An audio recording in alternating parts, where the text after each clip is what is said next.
We're east of the riverbed.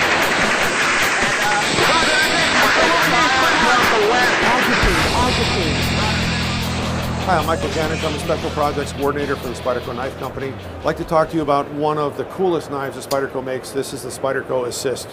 This is actually one of the first purpose-designed rescue knives. And there's a lot of different rescue knives out there now. If you've carried a rescue knife, some of the things that I'm going to talk about you maybe can relate to.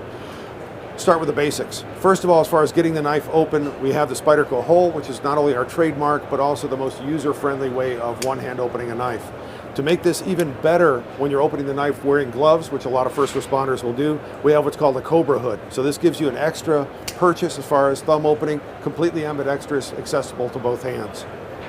As far as the blade shape, what you have is a very blunted tip here, so that allows you to slide this up under seatbelt, slide it up under clothing, so you can literally use that as a physical index without ever endangering the victim with the sharp edge. It's got a combination edge, primarily a serrated edge here, but it also has a little bit of plain edge here, so if you do need to do any kind of detail cutting, you can literally choke up and use this almost like a scalpel at the tip.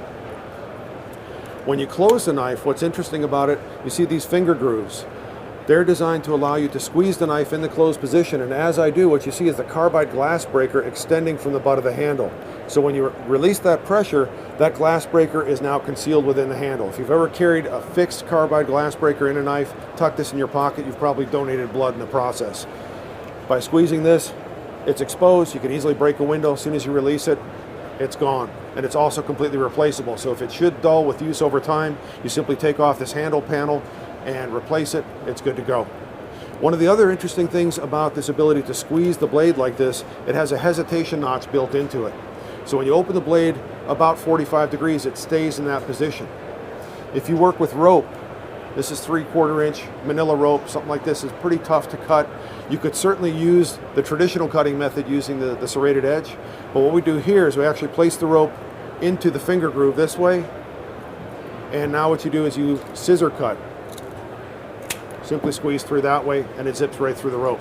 It's a much quicker way to be able to cut. You don't have to saw back and forth, and it's also a very controlled action. If you smoke cigars, you can probably figure out other applications for this as well. The clip on this is reversible. It's a wire clip, so it is very durable. It also has lateral flexibility on it, so if you bump into anything, it's not going to break. And it's reversible left or right side.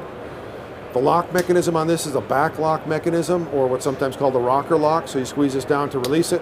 That's completely ambidextrous. The opening is ambidextrous, and with the reversible clip, you can easily set it up for left or right side tip-up carry. One of the other features for this is a survival whistle built into it. So if you do need to self-rescue, call attention to your predicament, whatever, very easy to blow on that. Gives you another aspect of functionality as far as this knife is concerned. And of course, when it comes to cutting seat belts, which is one of its primary functions, this is regulation auto seat belt. Very easy to cut through seat belt with this. Absolutely no resistance whatsoever. I think this is one of the most underrated, unappreciated knives. This is what I keep clipped to the visor of my car. A lot of other smart people do the same thing. For first responders, for anyone who might have to respond to any kind of an emergency situation, this is a tool that is really going to give you a lot of capability. Check it out, it's the Spyderco Assist.